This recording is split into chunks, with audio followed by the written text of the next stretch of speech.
What's up, guys? Thomas Mott here alongside Josh Davis. Welcome into the Shaq Leonard official signing show. We told you we'd be the first, as we always are, Josh. Here we go. We got rumblings this morning from multiple sources saying that Shaq had chosen Philadelphia. We were waiting for the official word, and here it is. The Philadelphia Eagles have signed linebacker Shaq Leonard. He comes to the Eagles, spurning the Cowboys, and now has a chance to play against the Cowboys coming up in a pivotal NFC East matchup Sunday night.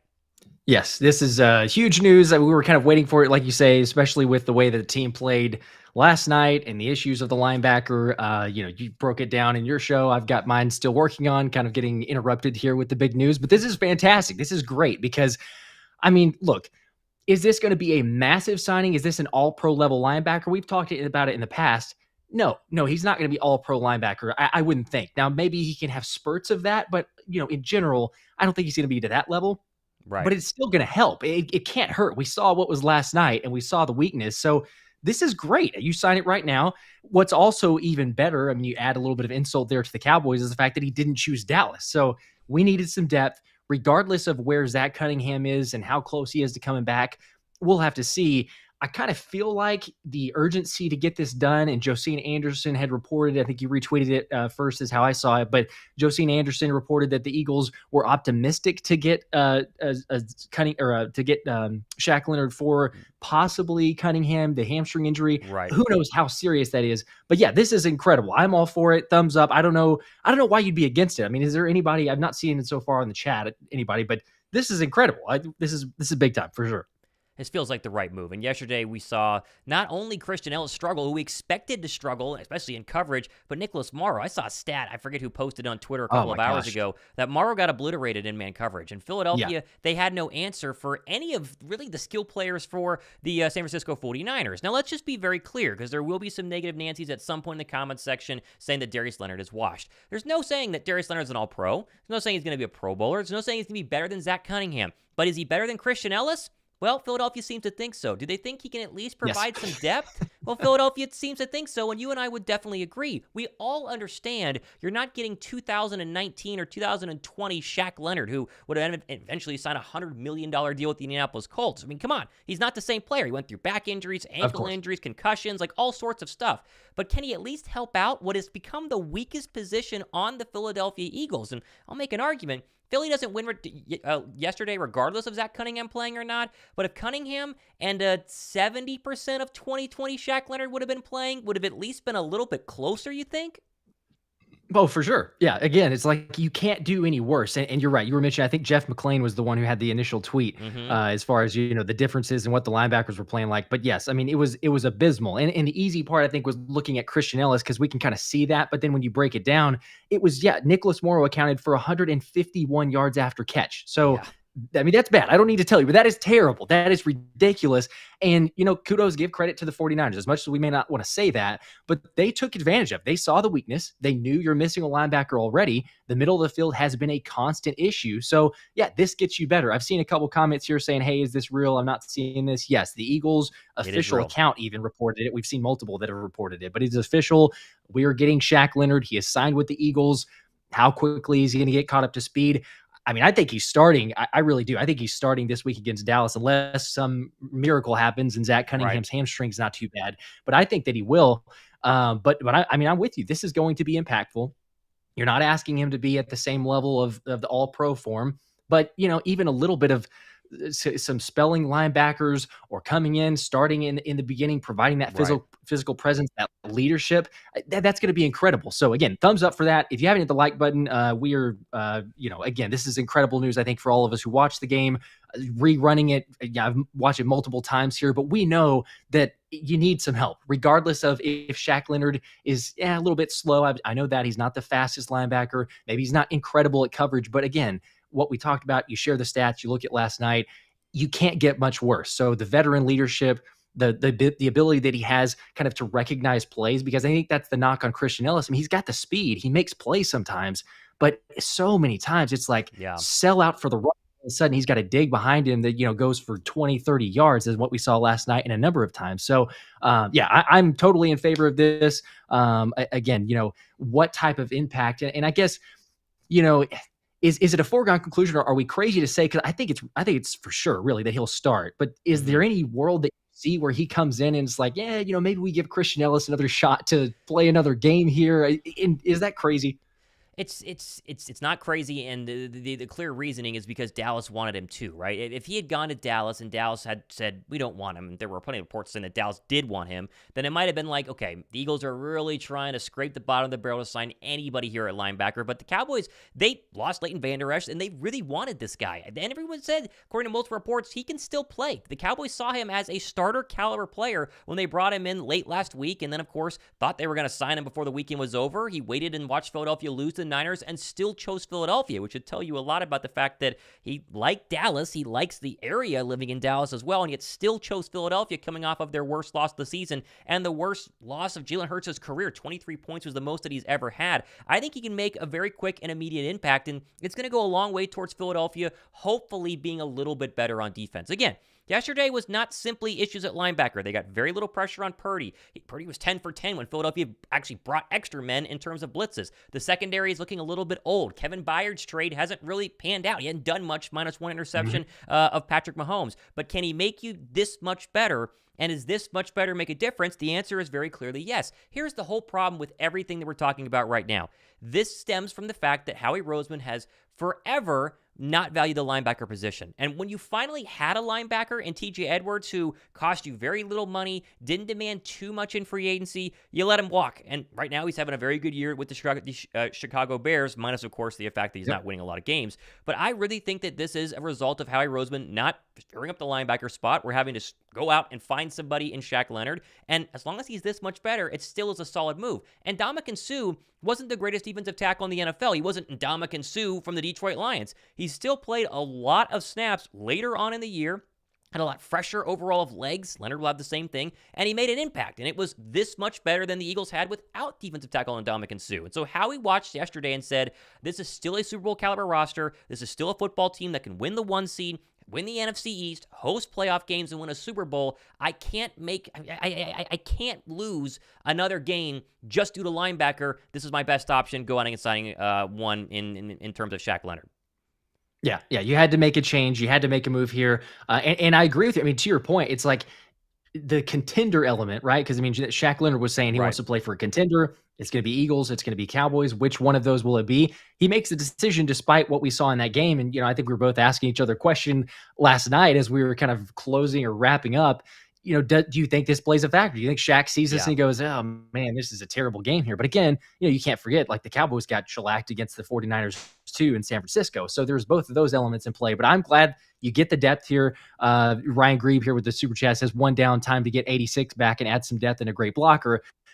I don't know. We'll see. Obviously we'll break news if Ertz ends up signing, but that's another depth piece. But again, I think it comes down to I think Jordan Patrick was asking, does this make is this a major pickup for us, or is this mid, as the kids say? I don't know that it's a major. Yeah, I think we both agree. I don't know that it's a major pickup, but it's a benefit. Again, like we've been talking about here, you add the depth to the piece of the defense, and you've got that veteran leadership and presence. So even if he's not necessarily making all the plays, I don't think it hurts to have him in the building to help assess and look over film and watch guys with Nicholas Morrow. You have some depth there. It's not a bad thing, but yeah, again, like we mentioned, you're not getting an all-pro form here. And then to the Ertz comment, it's like Flip Him of the Bird also says this here with a $5 super chat. Now sign back Ertz, then bring back Sue to help with run game, bring Frank Wright as an offensive consultant. It's time.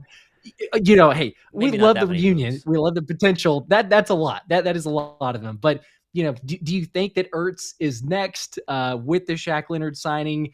Maybe, to go on with that same sentiment, is it a major move, with Ertz? How likely do you think this helps or hurts, I guess, in terms of going after Ertz? Well, they do have to figure out a roster spot. We don't know what they've done in terms of being able to bring in Shaq Leonard. Is he a practice squad signing? That's my guess, because they would have had to let somebody go and announce it before making the announcement to sign Ertz. So we've not gotten, or to sign Leonard, we've not gotten a report that they have cut anybody. So my guess is it'll be a Julio Jones situation where he's signed with the practice squad, he's elevated 3 times, and then he can sign to the active roster if and when he's ready to go ahead and play. But moving over to Ertz here, and again, we're always the first to break this stuff. As you see, we're the only channels live right now, over 1,600 people watching, only 200 likes though. Hit the thumbs up button and sub, because you're going to get all the stuff first here on this show, or on both of our shows. Here's the latest from ESPN's Jeremy Fowler, though, on Zach Ertz. This is from 5 minutes ago. While the Eagles have wrapped up the Shaq Leonard deal, they've also inquired on an old friend, Zach Ertz, who's still evaluating options as of this afternoon per source. And so there is your latest update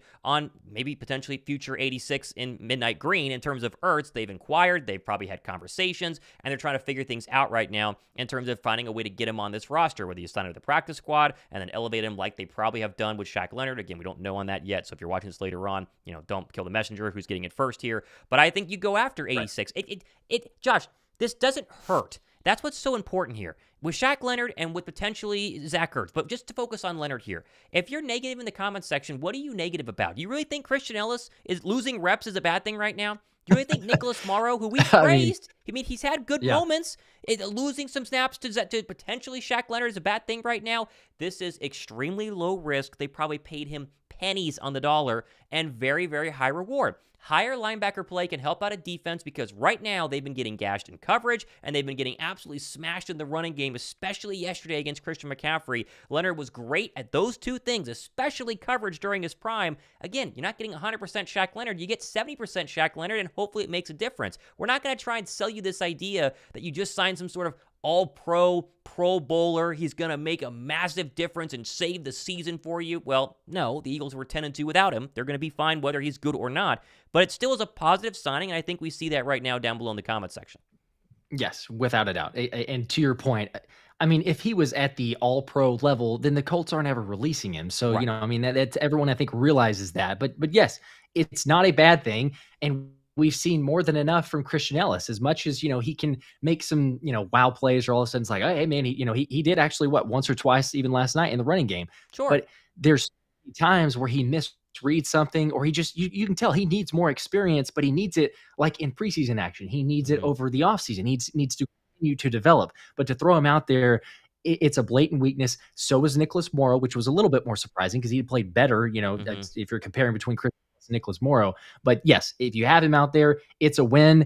I agree. I think it's only trolling, honestly. If you're saying this is a terrible signing, like what the heck? What are you talking about? There's not an all-pro that we have on the roster in terms of a linebacker position. And I know that, Nakobe Dean, you could mention, is he potentially going to come back? Is there any option there? Who knows? But he wasn't playing that great anyway. So if he gets healthy, you just add some depth here. I'm all for it. I don't think there's a way that you could spin it to say this was a bad signing or this is negative. That'd be terrible. Leadership is huge here. You're getting a veteran. You're getting somebody who understands what it means to win, who understands what it means to lead by example, and you understands what it means to be a good linebacker in the National Football League. The worst case scenario is he helps out Zach Cunningham, Nicholas Morrow, Nakobe Dean, and Christian Ellis in terms of just being in the locker room, right? Just trying to help out and be a guy who understands playing the position. Philadelphia lost yesterday. That's what the comments are all talking about. Your show later, my show that's live right now. We broke it all down. They're still 10-2. They still control their own destiny. If the Eagles were to lose this weekend to the Dallas Cowboys and then win out, they're still winning the NFC East, and more than likely, they probably have the 1 seed as well. They beat Dallas this weekend, which is very possible to do. The Cowboys have won a lot of games against bad football teams. They haven't beaten an over 500 team. Literally this entire season, I believe. Technically, Seattle was, but now they're 6-6, so whatever. They still have everything for them in front of them to play for. And for people to abandon ship or say that the Eagles are panicking by signing Shaq Leonard, it's just ridiculous. If they win this weekend, they're 11-2 and have games against Seattle, Geno Smith, the Giants, Tommy DeVito. I guess maybe you go ahead and get back Tyrod Taylor, according to reports today. Then you play Kyler Murray and the Cardinals. A little harder than we thought, but come on, Gannon's not going to beat you. And then you play Tommy DeVito again. They're going to win at minimum 3 of their next 4, maybe 4 of their next 5. And the best case scenario is they win the next 2. They lock up the East. They lock up the 1 seed. And it's all done to the fact that this team is still very talented and has a long ways to go to continue to prove exactly where they're at. I know people are upset, and I know people are mad about last night, but watching Howie Roseman go all in for a guy like Shaq Leonard and beat out the Dallas Cowboys tells me that he still thinks this is a championship caliber roster despite what you saw yesterday, and can go out and win with a couple of adjustments and maybe some key moves like the one you're seeing on your screen. Without a doubt. I know it's easy, and we're sitting there towards the end of the game, or even heck, like the start of the fourth quarter. Yeah. It's hard to get beat like that. But at the same time, it is just one game. And you have several instances and cases that you can point back to of teams that got murdered in the regular season and Sure. came back and played a rematch in the postseason and won the game. So it's not over. I understand. Yes, there's some glaring weaknesses. Yes, it feels like it's almost a regular weekly theme. So things need to get cleaned up, no doubt. But I'm totally with you on that. The season is not over. It's crazy to believe. I think you asked me the question, when was it, like third quarter? You're saying, Yep. if I told you that we'd be 10-2 at this point, like, are you concerned? Would you say it's a defeat of a season? It's a failure? No, not at all. Now, again, perspective, because we start winning all these games, and then it feels like, oh my gosh, you kidding me? Like, we lose this game. It's not only we lose it, but we get killed in this game. It feels worse, sure. And there's lots to clean up. But no, this team is number one in the NFC still. We do control our destiny. Now, for how long? That's a good question. And we'll see against Dallas. That's going to play a huge factor. Right. But you have a lot of pieces here. And Howie sees that it's time to strike, so he goes out and gets Shaq Leonard. That's why he is the best at what he does. I would love to see, we'll probably not know ever the full specifics of the details, but I'd be curious, if Shaq was offered more money with Dallas and he deciding to go with Philly, or if Howie maybe re-upped the ante because after this game he goes, hey, you know what, we need to get Shaq no matter what.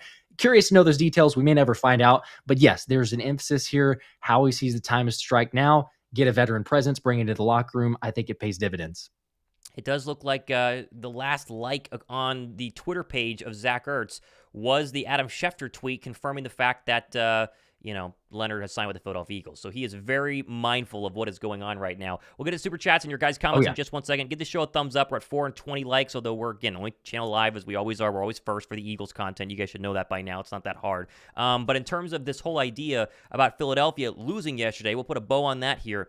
Philadelphia Eagles lost a really bad primetime game. What was it, 24-10 against the Seattle Seahawks and Russell Wilson, 2017. They came back the next week. They dropped 42 points on the road against the Rams and obviously made that final run towards the Super Bowl despite having Carson Wentz getting injured the following week. We've seen stuff like this before, and a loss yesterday, as bad as it was, and again, no one's saying it was good. It was a bad one, but still, it was definitely one for the ages in terms of precedent back in 2017. I see Ryan Greaves saying Ertz will sign. He and Julie love this city. They still have charitable organizations here. I would agree. I did just see a report that the Chiefs seem to be the other team in the running right now for Ertz, which would make some sense after what they did last night. They have a big-time problem with pass catchers dropping footballs. Tight ends behind Travis Kelce aren't very strong. I think they are the team, along with the Ravens, to make the biggest run at Zach Ertz. But Ryan makes a good point here with the Super Chat. Obviously, Philadelphia is his home. And then you see, how concerned should we be about the Cowboys game from Chris Kaufman Jr.? I mean, listen, you could be concerned. I'm concerned. Dak Prescott's an MVP caliber quarterback right now.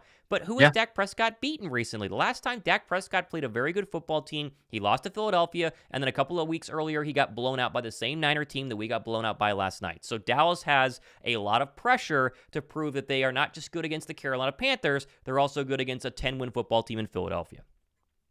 And you got the MVP race that's heating up, kind of a negative in terms of Hurts on that side because it got a lot closer after the game last night. But the MVP race, the odds are looking like Jalen Hurts, Dak Prescott, Brock Purdy, all right there, super close. So, that's an extra element to it.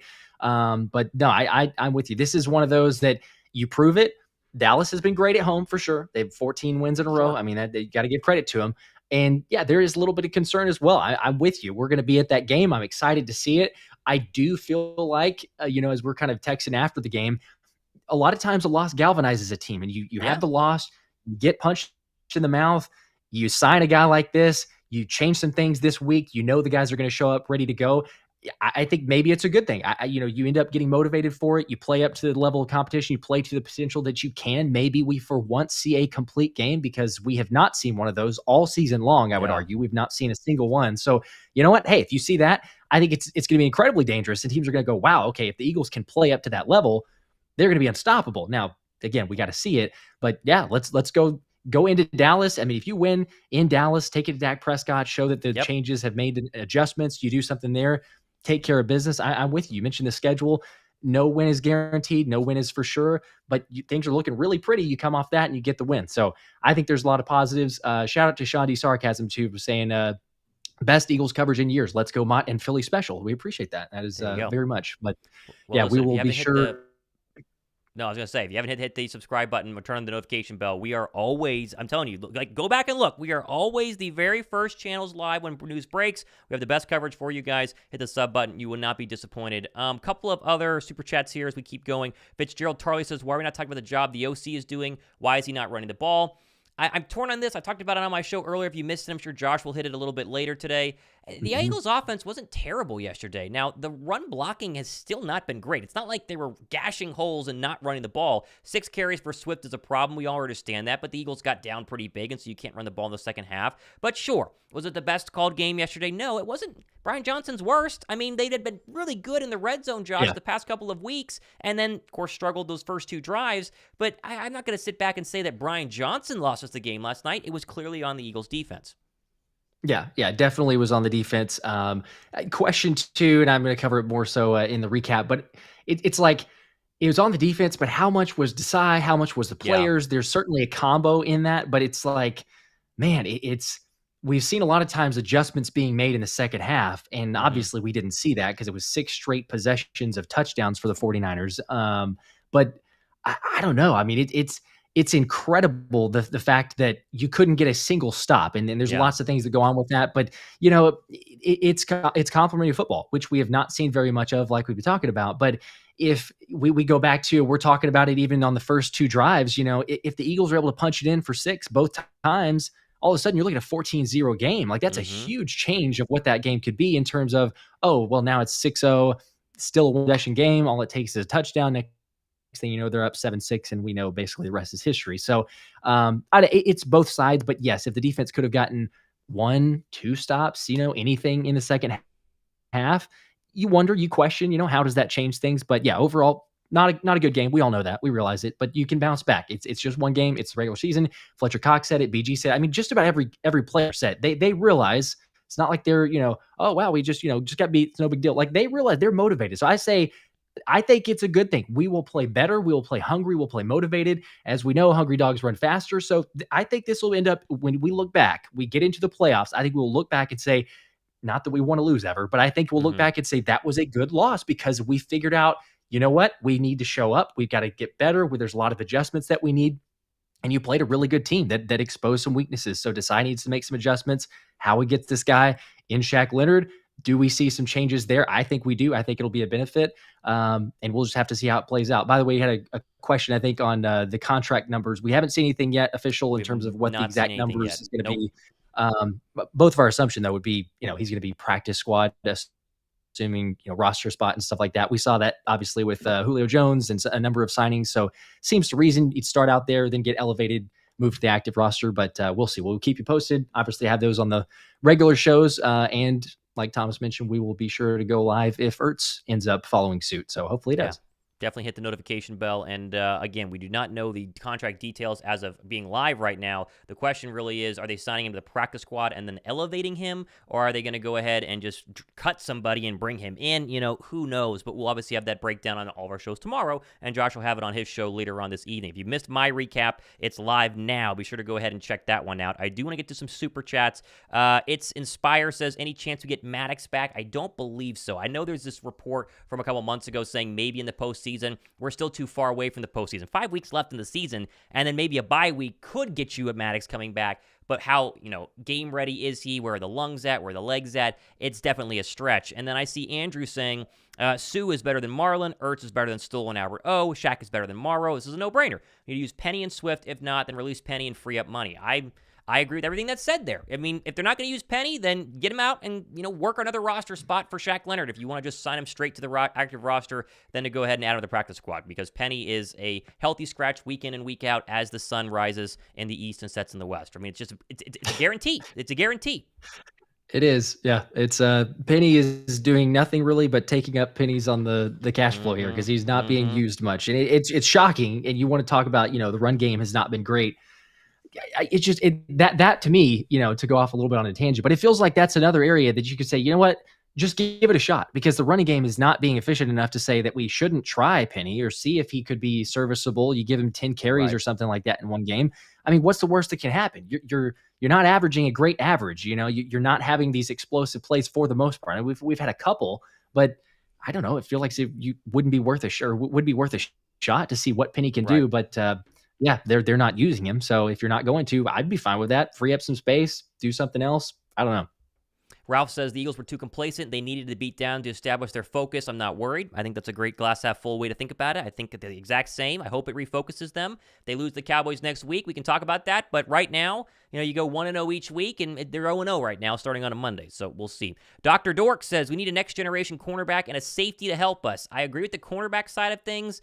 You hope Sidney Brown is the future at safety. If Byard, depending on what his contract is going to do at the end of the year, I think Blankenship has more good than bad, even though some people think he's a little bit more overrated than they would say. But I definitely agree with cornerback needing, some work here. And obviously you saw I'm sure you saw Darius Slay going at it with, I'm blanking on his name right now, the former Seth Joyner, right? They went at it on Twitter, and Seth Joyner called that his tackling, and Slay clapped back. But the truth is, Slay looked bad yesterday, and Joyner didn't because he was, on a media broadcast. So, I still love Slay, but Slay's lost a step. I mean, even Slay would probably tell you, honestly, yeah, I've lost a step. And is Slay trash? No, but he's definitely lost a step, and I'm all for getting a cornerback this offseason if that's what the Eagles want to do with their draft pick.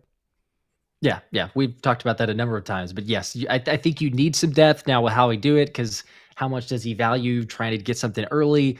Maybe not. He's hit some home runs, obviously, on some UDFAs, so maybe he tries to go that route. But yes, it would be nice if for once you kind of, I don't know, invest a little bit more in terms of that area, because you're going to need it. And like you're saying, we're missing it because of the age and maybe a little bit of a decline, not a ton, but you need that physical presence. You need the place to be improved naturally from that position. But yeah, it would be nice if you get that, certainly, in the offseason next year. But also Christian Martinez says he'll be at Dallas. So by the way, we'll be there at the game. If you're going to be there, let us know. Feel free. We'd love to stop by. If anybody's tailgating or hanging out, wouldn't be too bad to hang out before the game. But yeah, it will be really good. And Sean D. Sarcasm says, are we going to be treated to some game photos uploaded to your YouTube page during the game? Possibly, depending on what the service is like. I've never had any good service, which is odd. I have AT&T, and it's at AT&T Stadium, but it feels like that's the worst service that you get. But if we get it, sure, we'll send out some videos and photos. Why not?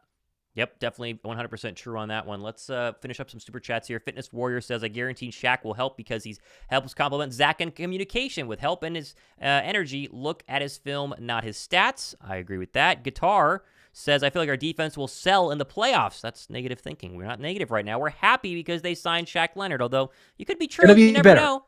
Could be true. The Great Corn... the Great Corn says it was a team loss, character team when not in doubt. Unlike Dallas, San Francisco, we tipped the cap, moved next year or next week. It's all good. That is true. I've seen a couple of Eagle fans crying about, the refs, even though the refs had a bad day yesterday. They weren't terrible, and not like they threw the game for Philadelphia. But sure, they missed some calls, holding during the Debo, big touchdown run. Obviously, the pass interference, no call on the Quez Watkins. But most Eagle fans have all said, hey, Debo balled out. Listen, Brock Purdy was perfect yesterday. He was fantastic. Kyle Shanahan dialed it up in the second half. Credit to them. Let's see what happens in, episode number 3 when we take on the Niners again in the postseason after the regular season and the NFC title game last year. We all want them again, and we probably will get them again. Yeah, I hope we do. And I think all the players do. We've seen a number of comments that, they're saying, yep, we're looking forward to it. We're going to play them again. We'll see. Again, this is one of those situations, like you brought up earlier, that a lot of times, maybe, several times, you can bring up different instances of you play a team in the regular season, you get beat, all of a sudden you have a rematch in the postseason, things change. And whether that's home or away, you have multiple examples there. So, again, it's one of those it's a bad loss. The 49ers are good. They're legit. You got to give them credit for that because they showed up and they balled out. But it's just one game, and it's the regular season. Despite some Niners fans, and we're all hearing it, cry Eagles cry, and I've got ridiculous amount of comments from 49ers fans that I knew nothing about and never watched the channel before, but they're going to rub it in. They're going to treat this like it was their Super Bowl, because it kind of was. They whined for forever about the NFC Championship game. But again, you know what? They won. Credit to them. They were better on one day, but it didn't really matter as much. The playoffs matter more, as we know. So I'm just saying this could end up being a good thing. You're going to get, it wouldn't shock me at all if we get a rematch in January. And, a little added benefit, motivation there. Big Dom, I loved him kind of beating the guys in the tunnel saying like, all right, we'll get him next time. It's okay. So just saying There's I extra love that. bulletin board material. That'd be good. 100%. All right, we're going to go ahead and sign off. We're at 30 minutes here. If you're just joining us, you can watch the full replay. We broke down everything as soon as it happened. Again, first channel is always live whenever we break news, and we will be the first channel live to break the Zach Ertz news. And so be sure to subscribe, hit that notification bell as well. That way your phone gets a nice little ding like mine did, because I have my notification turned on for Josh's show, and it went ding on my phone saying he was live, and I was like, oh, look, we're live right now. So it works out well. Likewise there. There you go. All right, for Josh Davis, I'm Thomas Mott. We sign off. Philadelphia signed Shaq Leonard, but are they done yet? We'll see about the Zach Ertz deal. Be sure to watch my recap. It's live on my show and Josh's later on tonight. I'm Thomas Mott, Josh Davis. This has been the live show, or I guess we call it the, Monday Afternoon Link Live. See you guys. Monday Link. Go Birds.